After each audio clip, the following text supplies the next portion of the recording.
of the 6th of June or no, let me just start. I'm gonna leave this in. Hello everyone, welcome to DownForThe123's Monday Night Raw review for the 20th of the 6th, 2016. Holy shit, I did it. You know what, let's, instead of me chatting loads of bullshit at the start, let's just crack into it and I'll chat all the bullshit at the end. So let's go. Wow, well, what a way to start off Monday Night Raw, let's be honest, like, come on, it's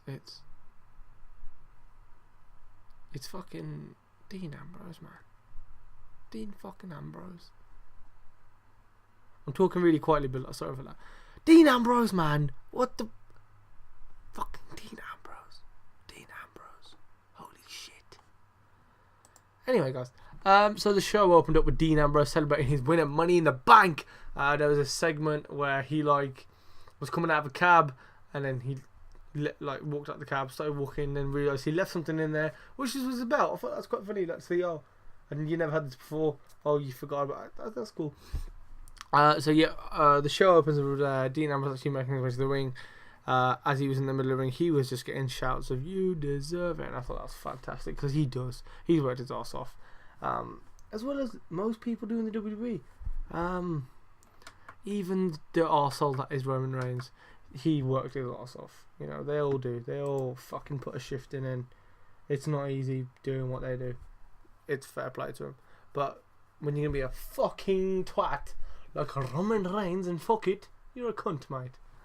Anyway, I need to stop talking about him. So, fucking, as he was celebrating, Roman Reigns and Seth Rollins interrupt him, and they both make their way down to the ring. Not at the same time, obviously, but you know, they make their way into the ring, and they both argue about each other who should get the next title shot. Then good old Shane McMahon makes his return to Raw. Obviously, he wasn't here last week, and makes a #1 contendership match for tonight's main event, which is Reigns versus Rollins, and obviously the winner facing Ambrose at Battleground. And personally, I thought, okay, what they're going to do? Someone's going to win it this time. They're going to go in the match up Battleground, will get stopped by the other guy who was in the match, and then therefore setting up that nice little triple threat for SummerSlam. Because when you've got such a big anticipated match like this, you want to save it for one of your main 4 pay-per-views, which is obviously WrestleMania, Survivor Series, SummerSlam, and the Royal Rumble. Obviously, they're your main 4. So, like, come on, guys, sort your shit out. Come on. Anyway, what have we got next? So yeah, and then the next, after that whole little segment, we had a match between Sami Zayn and Kevin Owens, and to be fair, good match, but the match ended when Zayn countered a pop-up powerbomb into that roll-up. Not that normal roll-up-y thing, like just a general roll-up. Wins the match, and then straight away, Owens attacks Zayn and tries to powerbomb him off the stage, but he doesn't. Obviously, Zayn counters it, and they start brawling, and you know what, this brawl was fantastic. This is what you want. It's nice to know that these two just want to fight each other fucking forever. And then this was amazing because it went for advert, came back off advert, and straight away these guys are brawling backstage now. Like, oh my god, this is fantastic. They're just fucking going in on each other, absolutely beating the shit out of each other. It's fantastic. Sami Zayn like jumping on crates, and then you got Finlay and Road Dogg getting involved. What the fuck are you lot doing? Getting involved and stopping the match. That was funny to watch. But yeah, how about that? Yeah, that was just fun to see. Well done, WWE, because I love these two fighting anyway. And as long as they get a nice 20-minute match at SummerSlam, even at like Battleground, I'm not fussed. But as long as they get that nice 20-minute match at SummerSlam, I'll be happy because they will put work in 100%. Anyway, next we have John Laurinaitis, big old Johnny boy, is back and to throw his name in the hat for the general manager of SmackDown. But Shane McMahon comes and says there's no chance. There's no chance in hell, even though it's your dad's thing. Yeah, there's no chance that he'll be becoming general manager of SmackDown. But I don't know why this made me laugh so much. But as John Laurinaitis came on, he's like, "Hey, it's people power." His voice is so fucked up. I forgot how funny it was to just listen to. Like, it sounds like he got a Styles phenomenal forearm in the throat and a Superman punch in the throat, and then just a general kick in the throat. That's what it sounds like when he talks. It's a bit fucked up, really. I don't know what's going on with all that shit, but I think you might need to get that checked out or something. It's a bit fucked up. Never knew he was banging Mama Bella though. I totally forgot that he was all up in that Bella puss. Well, let's not hope to be fair, he's not touching the daughters when one's married to fucking Daniel Bryan, who would just like out wrestle, like to beat him up, and then the other one's dating fucking Super Cena. So yeah, never mind. But hey up, when you can't get the daughters, you get the mom. So fair play. Fucking why am I wasting time on this? It doesn't make no sense. Right, so John Laurinaitis fucks off, and then Enzo Amore and Big Cass come out, and I really like this moment. This is probably in the awards. This is probably my favourite moment of the night.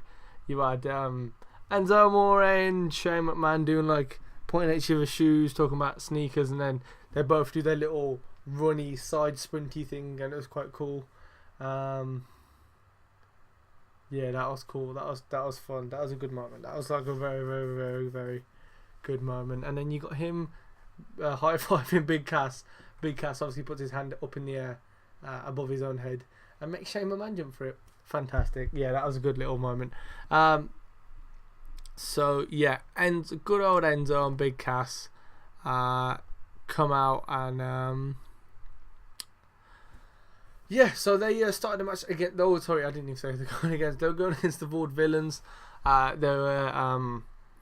They were starting the match English, and Enzo started the match with Enzo taking some abuse early off Aiden English. He was really dominating the match at the start, and then Gotcha English made some quick tags, hitting loads of double team stuff like that, and then Enzo avoided a charging Gotch and sent English off in the open to the floor, and then made a tag to Cass. And obviously, Cass came in and cleaned house before hitting the big boot to Gotch.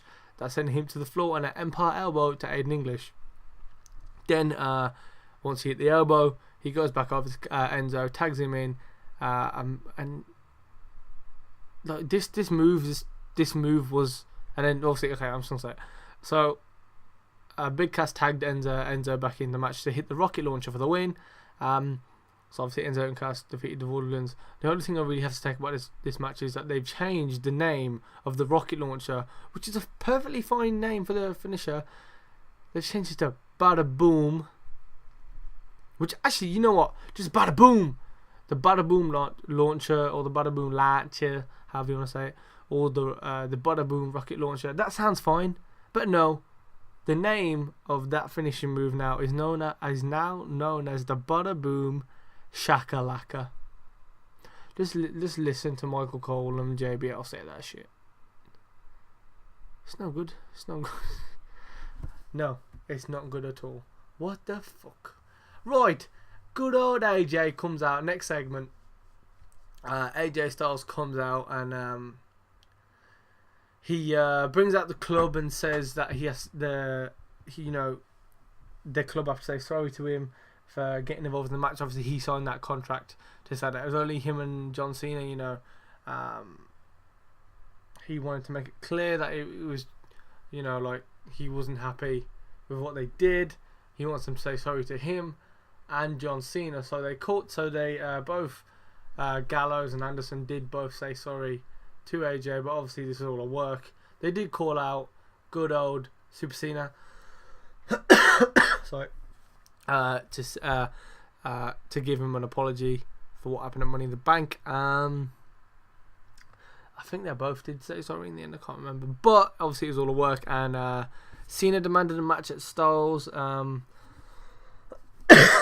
the next pay-per-view, I believe. I'm fucking dying in here, I don't even know. I don't know if it was like to say that, if it was like you come in and all that shit, but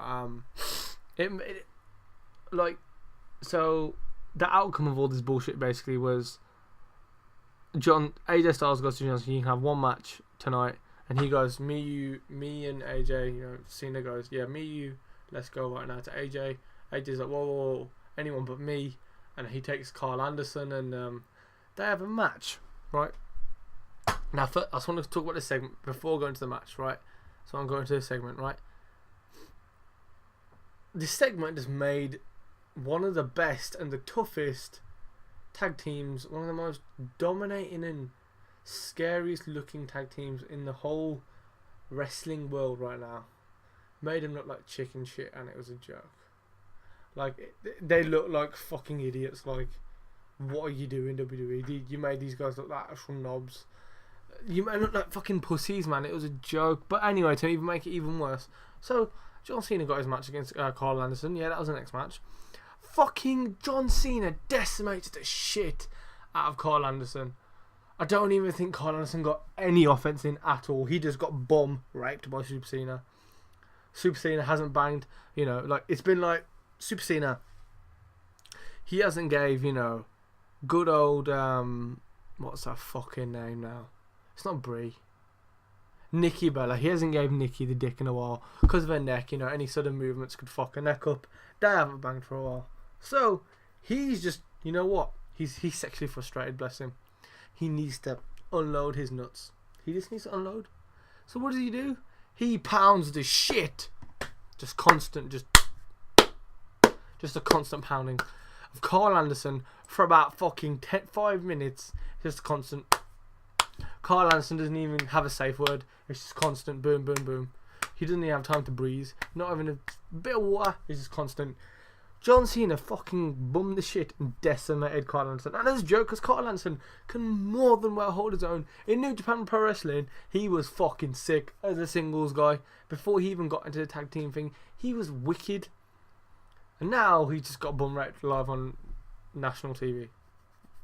International TV, should I say? Fucking hell, yeah, international TV. Fuck's sake. Anyway, at the end of the match, John Cena applies the AA and goes for the pin. But just before the ref would get to the 3 count, the rest of the club come in and batter the shit out of good old Johnny Boy. And just, yeah, that was it. Just battered him. And then did they give him a magic killer? I don't even know. Yeah, they did. They gave him a magic killer, followed by a Styles Clash from AJ. Yeah, good shit. Well, not good shit, really. It was okay. Then we have Baron Corbin versus Dolph Ziggler. Now, let's talk. Let me break down the match first, and then I'll give you my thoughts. So early on, Corbin faked an eye injury for some reason to get the ref, get some separation between him and Zack Ryder, and then sucker punch Ryder in the face. Then he hit he just hit Zack Ryder on the second rope, looked to choke him out. I don't even know what he's done. And then some good old forearms to the jaw. Ryder obviously fired back with some forearms back of his own and set up for the broski boot, but then Corbin rolls outside. Then Ryder goes out there, kicks him through the bottom rope, and then hits a drop kick from the apron to the floor. Fantastic spot, by the way. And then Ryder followed it up with a top rope elbow into the ring, and I got a near fall. I thought that would have been it, to be fair. But then Corbin fired back, gave him a couple hits, and then hit the end of days and pinned him. So yeah, Zack Ryder got clean, completely battered, clean again on TV. You know, it's just two positives to really take out of this. Zack Ryder's back on Raw again for the second week in a row. And there's no more Baron Corbin versus Dolph fucking Ziggler. And there was no Dolph Ziggler at all tonight. Please give that guy a fucking break. I'm pretty sure that guy was making a film and showing up on Mondays and Tuesdays for Raw and SmackDown. Like, Jesus Christ, give that guy a break. He needs a month off. And when he's had a month off, bring him back heel as fuck. He'll be over as shit. Do it. So yeah. Yeah, so just look. Obviously, this Monday night in general, there was no feuds really being set up. It was just very Shield orientated, which is fine, I suppose. But we'll talk about that more in the last stages. Like, I'm kind of rushing through all this, and I'm only like 22, 23 minutes in. I know that, right?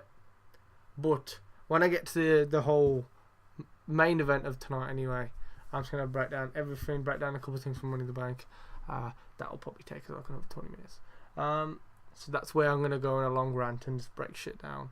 But yeah, let's just get there first, I suppose. Then what do we have? Then we have a good old women's championship match between Charlotte and Paige, right? Obviously, on Money in the Bank, good old Natalya turned heel for no fucked up reason.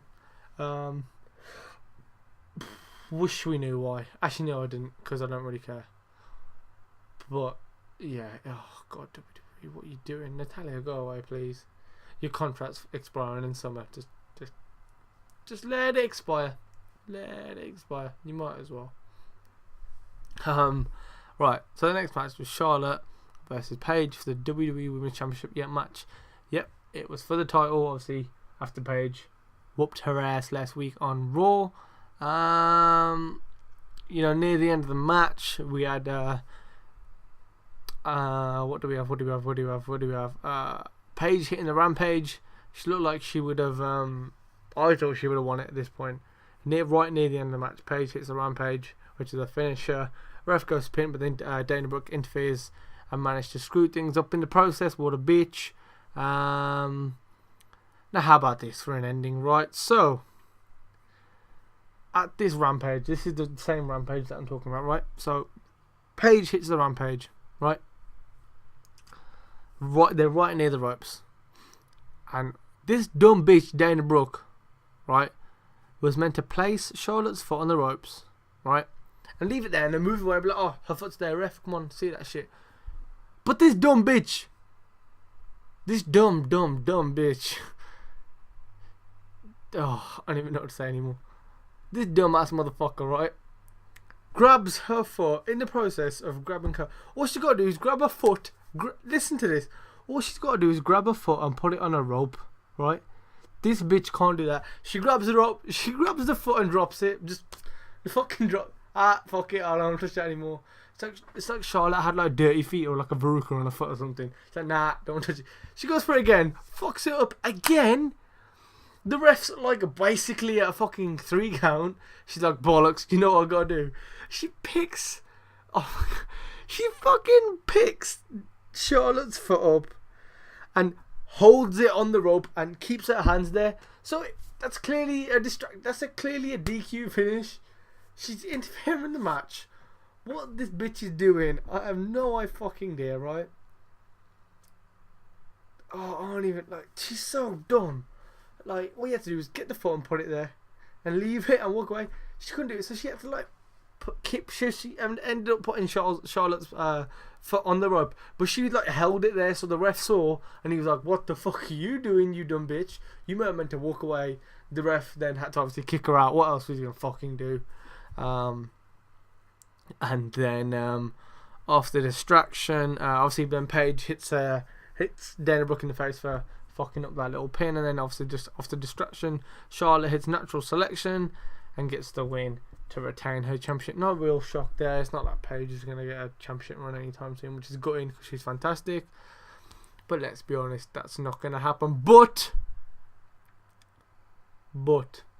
after the match, Sasha fucking Banks makes her return, and boy, she got a pop and a half, and it was about time we saw her. Jeez, we have missed you, Sasha.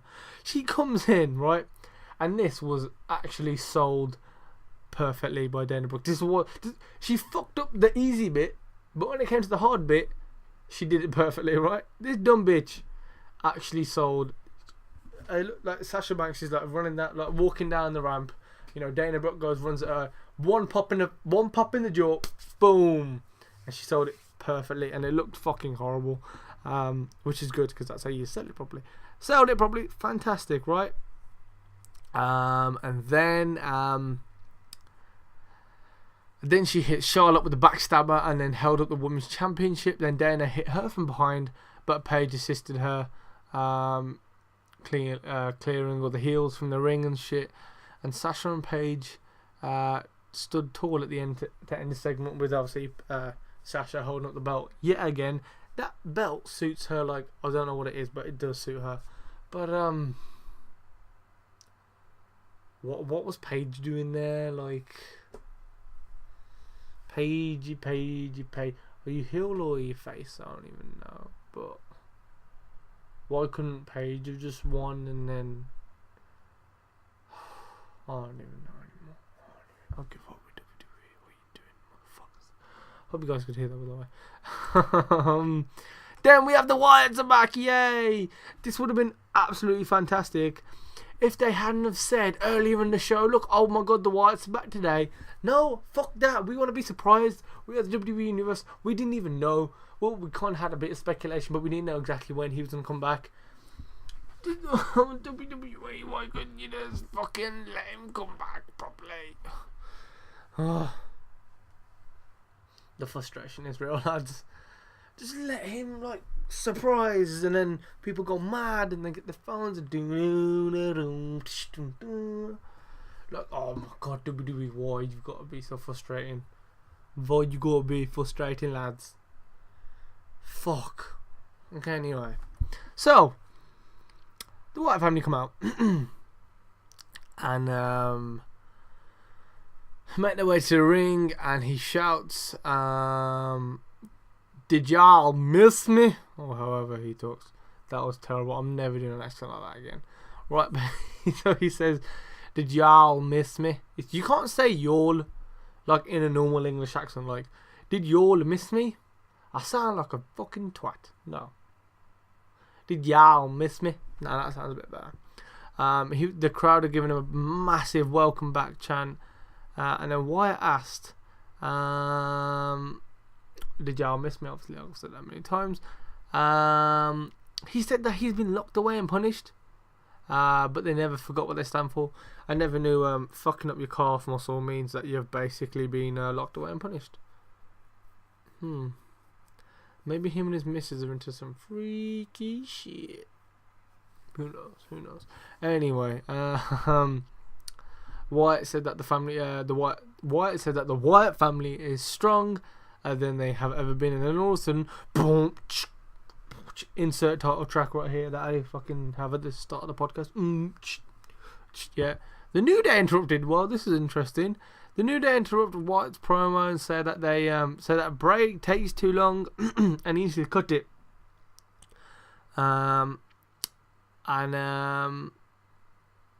They said that Eric Rowan has a big old booty. Kofi Kingston says that he brings the power of positive. Fucking can't talk. Let me start that one again. Kofi Kingston said that they bring the power of positivity, and that is how they remain the WWE champions. The crowd filled in the line because Xavier was just like staring weirdly at the ring. I don't know why. Yeah, but Woods kicked back in, and then they said the line. What said that the New Day's future is New Day Falls. Then you just got Strowman like clapping his hands to the song like, you're meant to be scary. You don't like scary people. Scary people don't clap. Full stop. Scary people do not fucking clap. You were like a 7 foot, 450 pound bastard, yeah, who can't wrestle, but that's okay.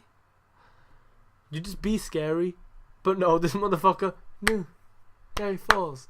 Don't clap. What you just fucking stay there, look all scary like. No, he wants to clap. He hasn't even got like a manly clap. He's got a bit of a gay boy clap. Like the one hand was kind of curled and bent.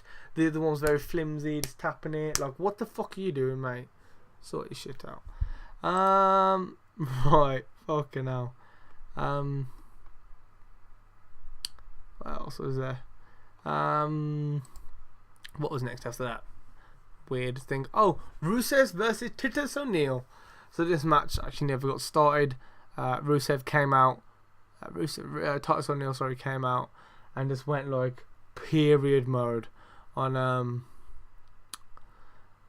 Rusev, just battered the shit out of him purely because Rusev disrespected him and his kids in front of everyone and his family and all that shit and Money in the Bank. So Titus O'Neil just comes walking down to the ring and just pound, pound, pound. He basically hooga the fuck out of Rusev, and Rusev fleed into the crowd. Yeah, great times. Right, main event fucking time, lads. This is it. Right. So for the main event, on Monday Night Raw, we have Seth Rollins and goddamn Roman Reigns, baby. Holy shit. Right, okay. So, not as good as them winning the match, obviously, right? But nevertheless, a fantastic match just in general. Like, fair play. Fantastic stuff. Great stuff. Phenomenal. Well, not phenomenal, but it was a good match. Match ends in a double count out, right? A double count out. Because, trying to remember off the top of my head. Yeah, Roman speared Seth, like, onto the table. He didn't break, but he hit him on the table. And then, yeah, both men were trying to get back in the ring and trying to get back. You got Dean Ambrose there on commentary. Absolutely fantastic on commentary, like, probably the best spot in that match, and that was a good match as well, to be fair. But yeah, Dean Ambrose on the mic was on the commentary was fantastic. Even when both men were like on the announce table, like after the spear, he's like, "Come on, who wants it more? Who wants to face me?" He's just gone on a mad one. Like, jeez, like that was fantastic, fucking phenomenal. So both men are like trying to get to the ring, and then boom, ting ting ting ting ting. Both men do make it in the ring, but after that 10 count.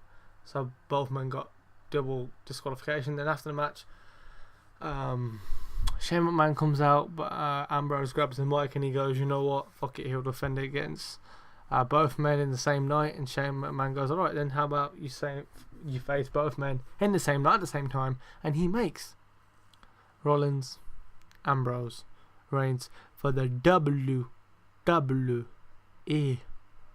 World Heavyweight Championship at background. And then Ambrose just casually goes up to Seth Rollins, taunts the title in his face, goes over to Reigns, taunts the title in his face. As he walks off, Reigns like drags his arm. Fucking Ambrose hits him with the dirty deeds, walks out, and then like Seth Rollins like tries to like taunt and like talk shit to Roman, even though he didn't even like touch him. And then fucking Ambrose runs back in there and hits Seth with the dirty deeds. Fantastic shit. And obviously the match, Raw ends with obviously good old Ambrose ending it out on a high. But okay, so sorry to break this down, right? So the whole like me trying to say like they've just triggered this all early now. Right, so obviously don't get me wrong, they already said, like Ambrose has already said it, when if he won it he would cash it in on the same day. And fair play, yeah, like fair play, do that. But this match, right, this triple threat Shield match has been wanting to happen for absolutely ages, like ages and ages. Like, it's one of the most anticipated matches that I think it's like 2 years in the build or something longer than that. It's a ridiculous time. And I feel like they've pulled the trigger a bit early. Like, they should have waited, and purely because like they're gonna have this set of, the first time we're gonna see. Well, we're not gonna fucking. Well, I don't know if we're gonna see it now. Obviously, with the whole Roman Reigns suspension shit, but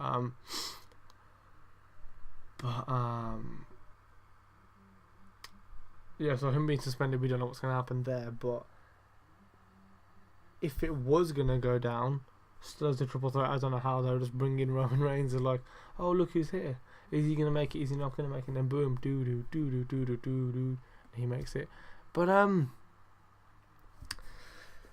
just don't know, lads. Like, it's a bit of a weird one, and this match, like I'm trying to say, this is a WrestleMania or a SummerSlam at least worthy match. And you want to see when you want to see this match, there's no better way of watching the matches than it being the first time of watching that match, if you know what I mean. Like, there was nothing better than Kevin Owens and John Cena won, Undertaker and Brock Lesnar won, you know, Triple H and Brock Lesnar, Triple H, not Brock Lesnar, Triple H and Undertaker won at WrestleMania, was it like 28 or something? 27. Shawn Michaels and Undertaker won at the WrestleMania. It's like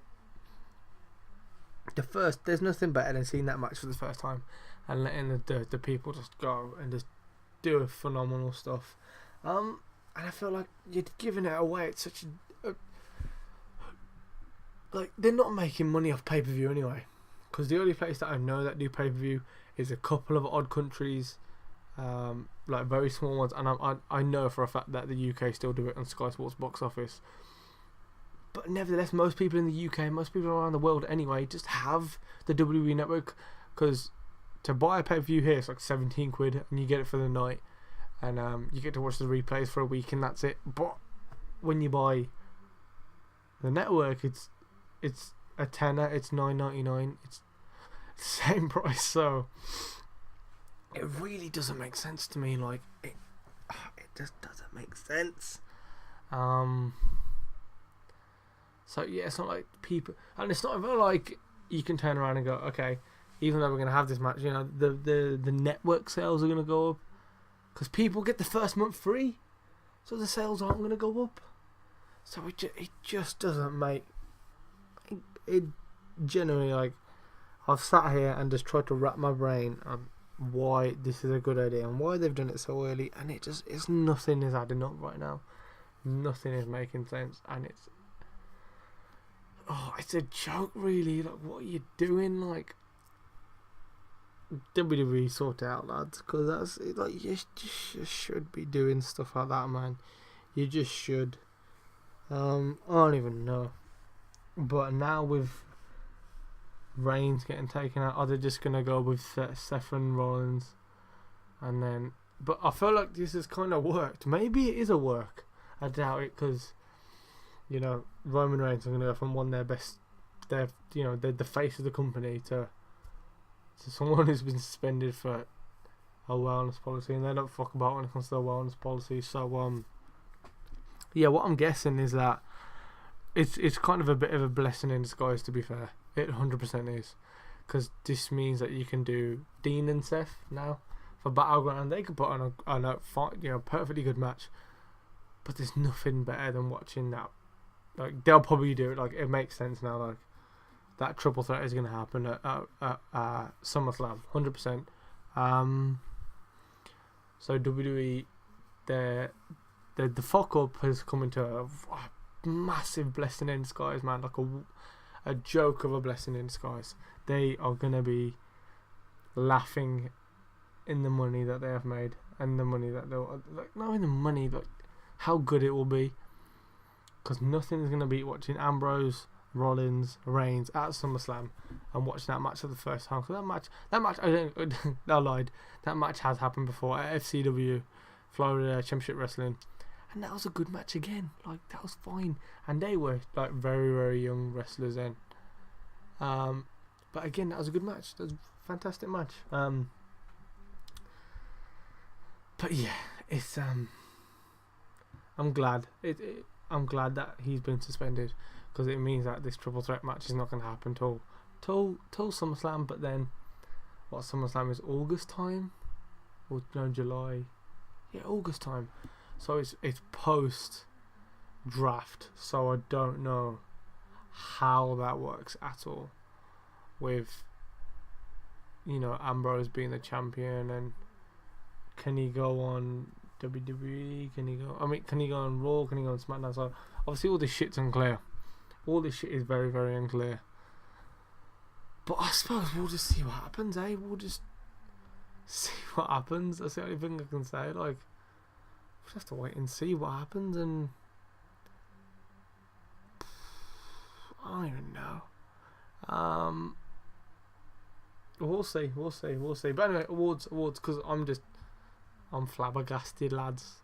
Flabbergasted. Right, so there we go. And that is it for Monday Night. I want to thank you all for listening. Appreciate it. You guys staying about and listening to me chat loads of shit about Monday Night Raw. So, yeah, sorry when you guys are watching this on YouTube. I normally do like photo after photo after photo, but I've just left this video so goddamn late because I'm doing all the universe mode stuff. Hey, if you haven't checked that out, check it out at the bottom. Yes, because, so it's just me one for the whole thing. So sorry guys, but I do want to say that universe mode, yeah, go check it out because I want your guys' feedback 100% for the next week. What matchups do you guys want to see on Monday Night Raw, on SmackDown, and on NXT? Let me the fuck know, please. Just put it in the comments or tweet me at DownForThe123 and check out the podcast at DownForThe123. We're on SoundCloud, iTunes, fucking Stitcher, Player FM, TuneIn Radio. We are basically everywhere. We're also here as well on YouTube. So if you have enjoyed today's video, give it a like, subscribe to us. If you guys are new around here, I'll catch you all next time in the next video, which will probably be another universe mode because I just love doing them. But yeah, so I've been Suki from DownForThe123 podcast. Hope you all enjoyed today's video, and I'll catch you all next time.